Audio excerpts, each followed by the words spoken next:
এখনই আর কি, আরো অনেক কিছু শোনার বাকি আছে তোমার। আমি তোমাকে বারবার বলেছি সব ব্যাপারে তুমি কথা বলতে এসো না, কিন্তু আমার কথায় কান দিলে তো। আরো করো, আমার ভাই আমার বোন আরো অনেক কিছু দেখতে পাবে।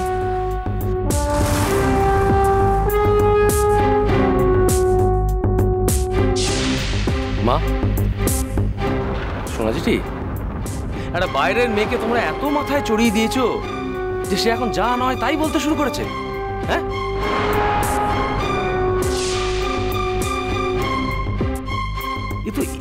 এই যা পরিস্থিতি তৈরি করছে, এরপর তো বাড়িতে থাকে আমাদের দায় হয়ে যাবে মনে হচ্ছে। সত্যি আমি তোমাকে হার্ট করার জন্য কিছু বলিনি শুভদা, যাতে তুমি অন্যকে হার্ট করার সময় একটু কন্ট্রোলে থাকো তাই বলেছি। থাম থাম থাম, তোমরা সবাই মিলে আমার সর্বনাশ করার জন্য উঠে পড়ে লেগেছো। দেখো শুভ, এখন থেকে এই কথাটা তোমার মনে রাখা উচিত। তুমি যখন মানুষের সঙ্গে খারাপ কথাগুলো বলো, তাদের মনের অবস্থাও কিন্তু তখন এরকমই হয়। কি অন্যায়টা করেছি আমি? শোনা যেটি, আমি কি অন্যায়টা করেছি শুনি?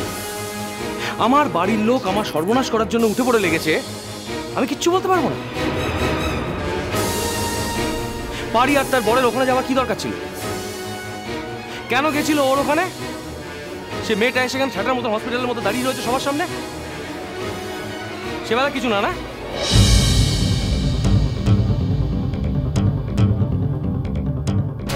সব বুঝতে পারছি, সব বুঝতে পারছি। বেশ করে কি খবর দিয়েছি?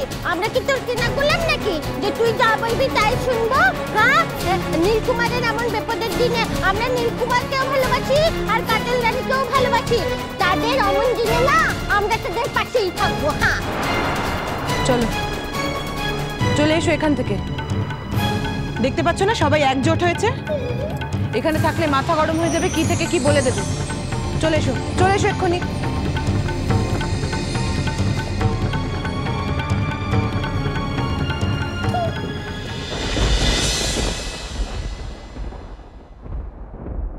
অমিনু, তুই কিছু মনে করিস নি রে মা, দেখতে তো পাচ্ছিস বাড়ির হালচাল। ওরে মিনু, মিনু, তোর মতো মেয়ে এখন এ বাড়িতে দরকার রে, তাহলে এই যৌথ পরিবারটা রক্ষা পায়।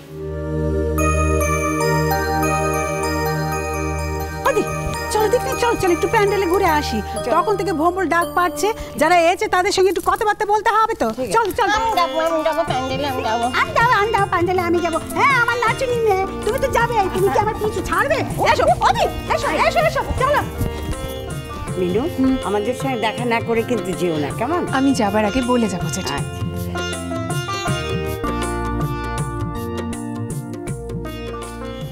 একটা কথা ছিল।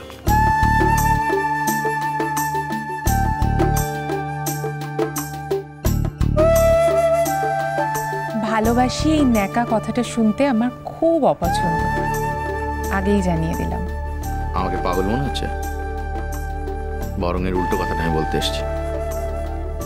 উল্টো কথা? এবাড়ির হালচাল তো নিজে চোখেই দেখছেন, সবার কাছে আমার কি পজিশন সেটাও বুঝতে পারছেন। তাহলে কেন এই বাড়ির ছোট বউ হওয়ার জন্য খেপেছেন বলুন তো? এই ছোট বউ কথাটা জীবন থেকে বাদ দিন না। কি? আপনাকে বিয়ে করার যোগ্য লোক আপনি পেয়ে যাবেন মশাই। আমার তো কোনো যোগ্যতাই নেই আপনাকে বিয়ে করার। আমি কিন্তু আপনাকে বারণ করছি, আপনি কিন্তু এটা ভুল করছেন। পরবর্তীকালে পস্তাবেন, তার আগে আমি সাবধান করে দিলাম। আমার তো স্বামীর কোনো দরকার নেই। মানে? শুধু শ্বশুরবাড়ি হলেই চলবে। কি? আমার আর পেইং গেস্ট থাকতে ভালো লাগছে না, আর এই বাড়িটাও আমার বেশ পছন্দ। এরকম একটা শ্বশুরবাড়ি পেলে বেশ হয়। আমি শুধু শ্বশুরবাড়িটাই চুজ করেছি, স্বামীর ব্যাপারে তো কোনো ডিসিশন আমি এখনো নিইনি।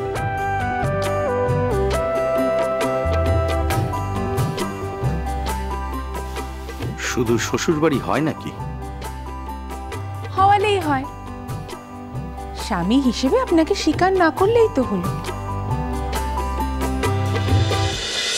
আসছি।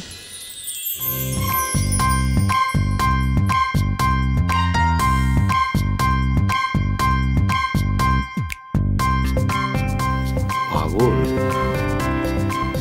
না ধূর্ত?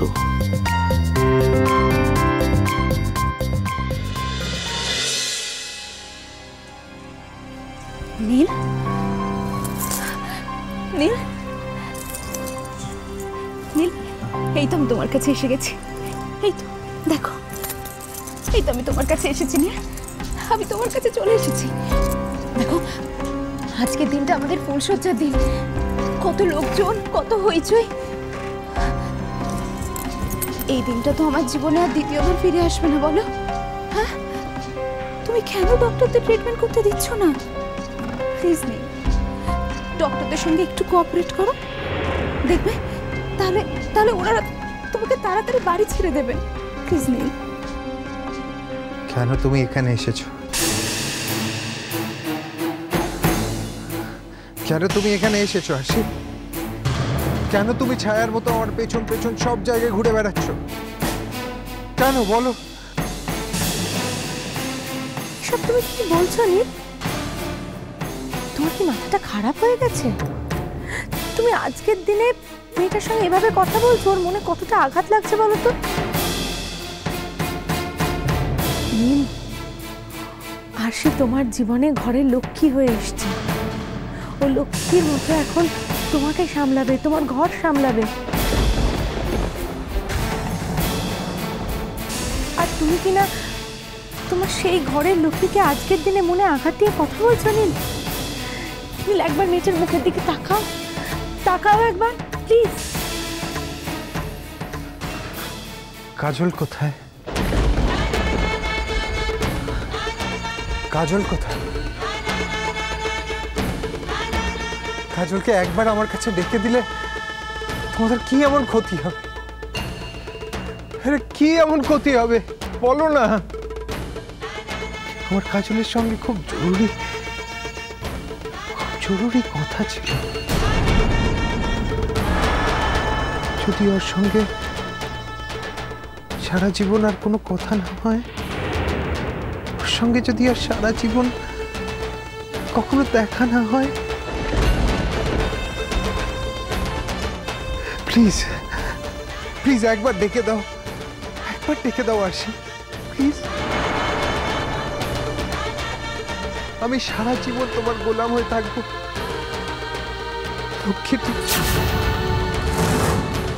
আরশি, প্লিজ ডেকে দাও কাজলকে, একবার একবার ডেকে দাও প্লিজ।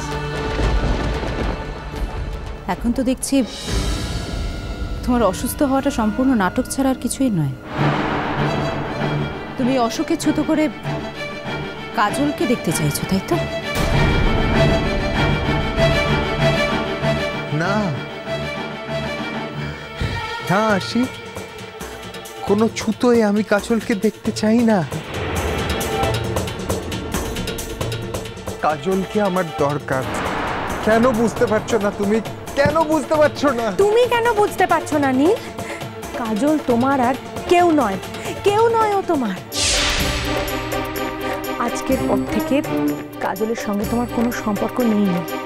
তোমার সম্পর্ক শুধুমাত্র আরশির সঙ্গে। আরশি যদি তোমাকে পারমিশন না দেয়, তাহলে তুমি অন্য কোনো মেয়ের সঙ্গে কথা বলা তো দূর, দেখা পর্যন্ত করতে পারো না। আর আমি জানি আরশি তোমাকে এরকম পারমিশন কখনোই দেবে না। আর কত লোক হাসাবে, কত।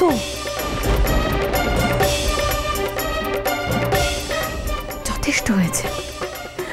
আরশিকে নিয়ে এবার সুখে সংসার করো না নীল, করো না।